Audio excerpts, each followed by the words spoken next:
Venus एक ऐसा Sierra है जिसकी सरफेस किसी जहन्नम से कम नहीं है। यहाँ का टेम्परेचर 465 डिग्री से भी ज्यादा है, जिसकी वजह से ये हमारे सोलर सिस्टम का सबसे गर्म सियारा है। इसके अलावा यहाँ का एटमॉस्फेयर 1500 मीटर तक डेंस है। इन दोनों चीजों की वजह से वीनस एक जहन्नमी सियारा है। साइंसदानों ने वीनस को डिटेल से स्टडी करने के लिए बहुत सारे रोवर्स को वहाँ भेजा है। वीनस पर लैंड होने के बाद ये रोवर सिर्फ कुछ ही मिनट्स तक सही से काम कर पाते हैं। वीनस की गर्मी इलेक्ट्रॉनिक डिवाइसेस को तबाह कर देती है। सबसे ज्यादा हैरान करने वाली बात तो ये है कि इतने सालों तक हम वीनस के खतरनाक एटमॉस्फेयर के बारे में नहीं जानते थे। साइंसदान वीनस को जमीन जैसा सियारा ही समझते रहे। यहाँ पर हमारी जमीन जैसे पहाड़, समुद्र और दरख्त हो सकते हैं। सोवियत यूनियन ने जब इस पर एक स्पेसक्राफ्ट भेजा तब हमें इसके बारे में पता चला। सोवियत ने अपने मिशन के दौरान वीनस के अंदर क्या देखा, वो कौन सा राज है जिसको पूरी दुनिया से छुपाया जा रहा है,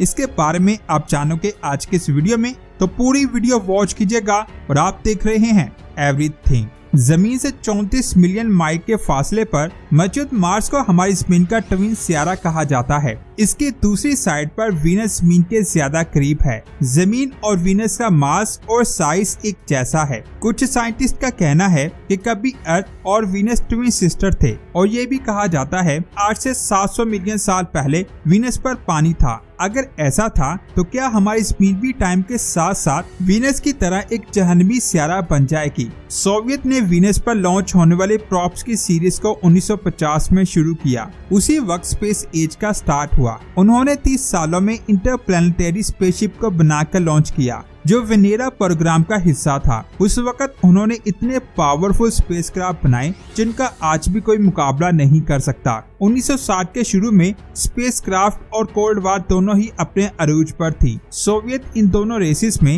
हर मुमकिन तरीके से जीतना चाहता था। उन्होंने यूनाइटेड स्टेट के मुकाबले में बड़े बड़े मैन्ड और अनमैन्ड स्पेसक्राफ्ट बनाए। वीनस पर भेजने के लिए जो स्पेसक्राफ्ट बनाए गए उनमें सबसे पहला स्पेसक्राफ्ट था वेनेरा 1 जिसका वेट 1400 पाउंड था। उसके पास स्पुतनिक 1 को बनाया जिसका वेट 184 पाउंड था। वेनेरा 1 स्पेसक्राफ्ट में मैग्नेटोमीटर काउंटर्स और मेट्रोइड डिटेक्टर लगे हुए थे। बहुत ज्यादा टेम्परेचर में भी अपने आलात को ऑपरेट करते रहने के लिए प्रोब को नाइट्रोजन गैस से फुल किया गया था। वीनस पर जाने के लिए जो पहली वेनेरा प्रोब बनाई गई थी वो सिर्फ जमीन के ऑर्बिट तक जाने की सलाहियत रखती थी। इसके बाद फरवरी 1961 को दूसरे स्पेसक्राफ्ट को लॉन्च किया गया। वो भी वीनस तक जाने में कामयाब ना हो सका। ये प्रोब 65,000 किलोमीटर दूर से वीनस को ऑर्बिट करने की सलाहियत रखता है। वेनेरा 1 वेनेरा 2 से बहुत ज्यादा सिमिलर था। इनमें डेटा को रिकॉर्ड भी किया जा सकता था और वापिस जमीन से राब्ता भी किया जा सकता था।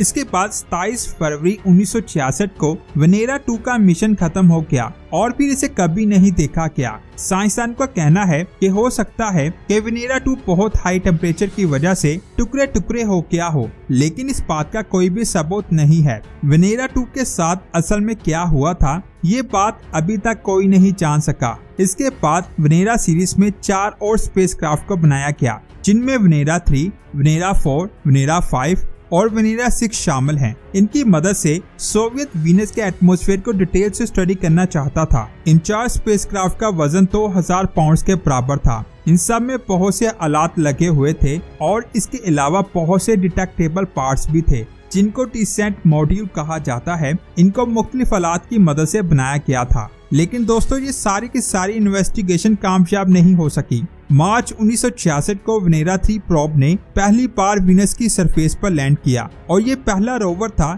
जिसने किसी सियारे पर लैंड किया था। 18 अक्टूबर 1967 को वेनेरा 4 90 मिनट तक वीनस की रीडिंग करता रहा। ये वीनस के डेंस एटमॉस्फेयर में 90 मिनट तक चलने के बाद तबाह हो गया। इसे हासिल किए गए डेटा को स्टडी करके पता चला कि वीनस में कोई भी मैग्नेटिक फील्ड नहीं है और इसकी फिजा में कार्बन डाइऑक्साइड का लेवल बहुत ज्यादा हाई है। इतने खतरनाक एटमॉस्फेयर में किसी भी प्रोब का सरवाइव करना मुश्किल ही नहीं बल्कि नामुमकिन होता है और यही वेनेरा 4 के साथ भी हुआ था। इसके बाद 16 और 17 मई 1996 को वेनेरा 5 और वेनेरा 6 मिशन को पैराशूट की मदद से वीनस पर उतारा गया। ये दोनों मिशन कामयाब साबित हुए और वीनस के डेंस एटमॉस्फेयर में से होते हुए उसकी सतह पर लैंड करने के बाद 50 मिनट तक वहां से डेटा कलेक्ट करके तबाह हो गए। इसके बाद वेनेरा 7 को बाकी सब प्रोब की निस्बत ज्यादा पावरफुल बनाया गया, जिसे 19 अगस्त 1970 को लॉन्च किया गया, जिसने 15 दिसंबर 1970 को वीनस की सरफेस पर लैंड किया। लेकिन जैसे ही स्पेसक्राफ्ट लैंड करने वाला था, इसका पैराशूट टूट गया, जिसकी वजह से इसको बहुत तेजी के साथ और जोरदार तरीके से लैंड करना पड़ा। जैसे ही इसने लैंड किया तो साइंसदान को लगा कि पैराशूट तबाह हो चुका है, लेकिन कुछ ही टाइम के बाद उसने वीनस से डेटा को भेजना शुरू कर दिया। जैसे ही कोई स्पेसक्राफ्ट वीनस के एटमॉस्फेयर में एंटर होता है तो उसको 465 डिग्री के टेम्परेचर को बर्दाश्त करना पड़ता है और उसकी सरफेस का प्रेशर 92 बार के करीब होता है। ये प्रेशर इतना होता है जितना समुद्र की 900 मील की गहराई में होता है। वेनेरा 7 के तबाह होने के बाद वेनेरा 8 को लॉन्च किया गया। इसने वीनस की सरफेस से होश उड़ा देने वाली डिस्कवरीज की। वेनेरा 8 वीनस पर लैंड करने वाला सबसे कामयाब प्रोब था। 27 मार्च 1972 को वेनेरा 8 को वीनस के ऑर्बिट में लॉन्च किया गया। इसका मकसद वीनस की सरफेस को स्टडी करना था। ये 118 दिनों तक वीनस को ऑर्बिट करता रहा। उसके बाद इसने वीनस की सरफेस पर लैंड किया।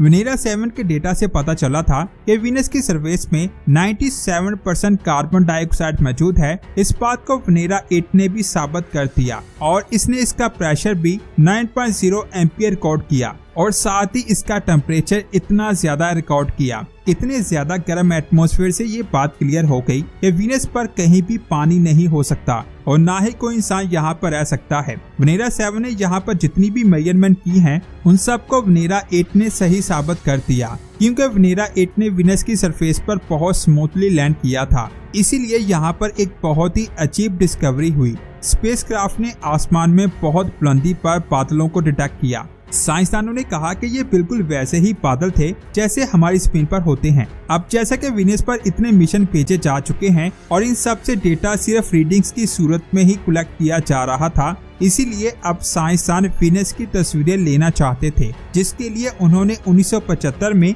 वेनेरा 9 को लॉन्च किया। इस तरह वेनेरा 9 का शुमार भी ऐसे प्रोब में हुआ जो इंसानी तरीक में पहली बार किसी दूसरे सियारे पर जाकर वहां से तस्वीरें लेने वाला था। इन तस्वीरों को आप अपनी स्क्रीन पर देख सकते हैं। वेनेरा 8 ने पता लगाया था कि वीनस की सरफेस थ्योरियम, पोटाशियम और यूरेनियम से बनी हुई है।